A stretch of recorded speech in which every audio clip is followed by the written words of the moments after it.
दोस्तों आज आपको लेकर चलते हैं तारों और सितारों की दुनिया में और जानते हैं सूर्य और उसके परिवार को 3D एनिमेशन की सहायता से। सौर मंडल की उत्पत्ति ब्रह्मांड में महाविस्फोट से हुई थी। ब्रह्मांड के महाविस्फोट को बिग बैंग कहा जाता है। बिग बैंग के सिद्धांत को अल्बर्ट लेमेंटायर ने दिया था। बिग बैंग के अनुसार ब्रह्मांड की आयु 15 अरब वर्ष पूर्व है। सोलर सिस्टम के अंतर्गत सूर्य और 8 प्लेनेट के अलावा उनके कई सैटेलाइट और अन्य कई आकाशीय पिंडे हैं। सौर मंडल का सबसे प्रमुख सदस्य सूर्य है। सूर्य पृथ्वी से सर्वाधिक निकटतम तारा है, जिसकी प्रकाश पृथ्वी तक आने में 8 मिनट 20 सेकंड का समय लगता है। पृथ्वी सूर्य से 14.96 करोड़ किलोमीटर की डिस्टेंस पर है।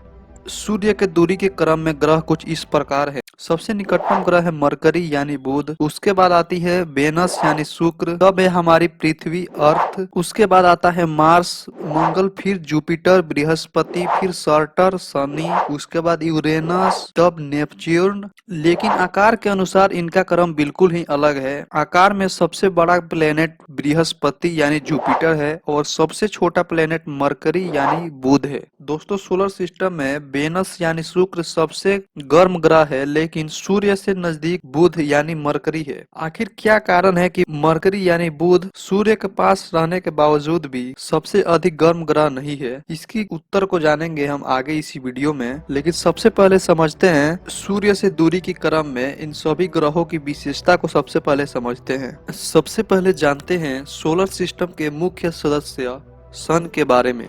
सूर्य सौर मंडल के केंद्र में स्थित एक तारा है, जिसके चारों तरफ पृथ्वी और अन्य प्लेनेट और सैटेलाइट घूमते रहते हैं। सूर्य हमारे सौर मंडल का सबसे बड़ा पिंड है, जिसका डायमीटर 13,19,000 किलोमीटर है, जो पृथ्वी से 109 गुना अधिक है। सूर्य से निकली ऊर्जा का छोटा सा भाग पृथ्वी पर पहुंचता है, जिसमें से 15% स्पेस में रिफ्लेक्ट हो जाता है और 30% पानी को भाप बनाने में काम आता है।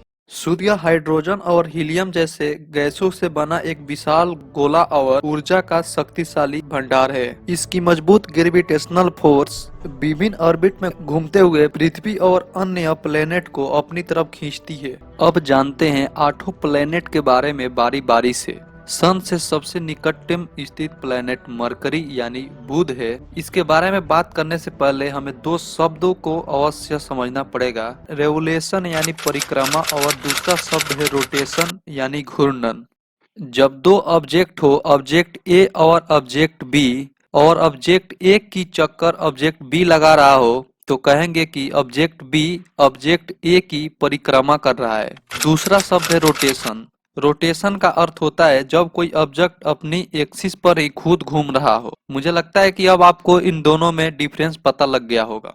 मरकरी सबसे छोटा और हल्का ग्रह है, जिसको एक रोटेशन पूरा करने में 58 डेज लगते हैं और एक बार पूरे सन का रेवोल्यूशन करने में 88 डेज लगते हैं। बुध सबसे तेज परिक्रमा यानी रेवोल्यूशन करता है सन की। अब जानते हैं सूर्य से दूसरा निकट स्थित ग्रह वेनस यानी शुक्र के बारे में।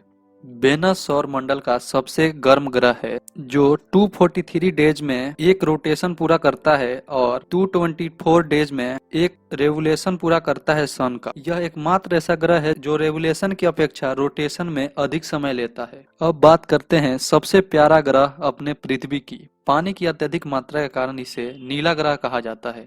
इसके सरफेस एरिया के 71% भाग पर पानी है। पृथ्वी के पास एकमात्र अपना सैटेलाइट है, जिसका नाम है चंद्रमा। पृथ्वी से चंद्रमा की दूरी 3,84,600 किलोमीटर है। चंद्रमा से पृथ्वी तक प्रकाश आने में 1.3 सेकेंड का समय लगता है। चंद्रमा अधिकतम हमें पृथ्वी से 59% दिख सकता है, 41% भाग हमें दिखाई नहीं देता है। पृथ्वी अपने अक्ष पर 23.5 डिग्री झुकी हुई है, जबकि अपने कक्ष यानी ऑर्बिट पर 66.5 डिग्री झुकी हुई है। और पृथ्वी के अक्षीय झुकाव के कारण ही ऋतु परिवर्तन होते हैं। पृथ्वी 23 घंटे 56 मिनट और 4.9 सेकंड में एक घूर्णन यानी एक रोटेशन पूरा करती है, और इसी के कारण पृथ्वी पर दिन और रात होता है, और 365 दिन 6 घंटे में एक रेवोल्यूशन पूरी करती है। इस 6 घंटे के कारण ही हर 4 सालों में एक लीप ईयर आता है, जिसमें फरवरी का मंथ 29 दिनों का होता है। यदि पृथ्वी के स्ट्रक्चर की बात करें तो इसकी त्रिज्या 6400 किलोमीटर है। इसको मुख्य रूप से 3 भागों में बांटा गया है, कोर, मेंटल और क्रस्ट। 6400 किलोमीटर से 2900 किलोमीटर तक को कोर कहते हैं। इसको भी 2 भागों में बांटा गया है, इनर कोर और outer core. Inner core solid अवस्था में रहता है और आउटर कोर लिक्विड अवस्था में। इसका दूसरा भाग है मेंटल, और 0 से 100 किलोमीटर में क्रस्ट आता है, जिस पर समुद्र, पेड़ पौधे, पहाड़, पठार आदि हैं। अब बात करते हैं पृथ्वी के बाद स्थित ग्रह यानी सूर्य से दूरी के क्रम में चौथे नंबर का ग्रह मंगल यानी मार्स के बारे में। यह सौर मंडल का बुध के बाद दूसरा सबसे छोटा ग्रह है। इस ग्रह का धरातल आयरन ऑक्साइड से निर्मित होने के कारण यह लाल रंग का दिखाई देता है, अतः इसे रेड प्लेनेट भी कहते हैं। इस ग्रह के 2 सैटेलाइट फोबोस और डोबोस हैं। ये भी अपना एक रोटेशन 24.6 आवर में पूरा करता है। पृथ्वी के समान ये समय लेता है और इसको एक रिवोल्यूशन पूरा करने में सन का 687 डेज लगते हैं। अब बात करते हैं सोलर सिस्टम का सबसे भारी एवं बड़ा ग्रह जुपिटर यानी बृहस्पति का। यह सूर्य से लगभग 77 करोड़ किलोमीटर की दूरी पर स्थित है। इसके पास मीथेन और अमोनिया की उपस्थिति के कारण यह पीले रंग का दिखाई देता है, अतः इसे येलो प्लैनेट भी कहते हैं। गैनेमाइड बृहस्पति के साथ साथ सौर मंडल का सबसे बड़ा उपग्रह है। जुपिटर सबसे तेज गति से रोटेशन करता है। 9 आवर्स और 50 मिनट में अपना एक रोटेशन पूरा कर लेता है और सूर्य का एक रेवोल्यूशन पूरा करने में 11.9 वर्षों का समय लेता है। हमारा अगला प्लेनेट है जो सौर मंडल का सेकंड सबसे बड़ा ग्रह है जुपिटर के बाद। सूर्य से दूरी के क्रम में यह छठे स्थान पर है। सूर्य से इसकी दूरी 142 करोड़ किलोमीटर है। इस ग्रह के चारों ओर मीथेन गैस से निर्मित छल्ले घूमते रहते हैं, जिस कारण यह प्लेनेट सबसे अलग दिखाई देता है। टाइटन इसका सबसे बड़ा सैटेलाइट है। यह अपना एक रेवोल्यूशन पूरा करने में 29 वर्षों का समय लेता है। अगला प्लेनेट है अरुण यानी यूरेनस।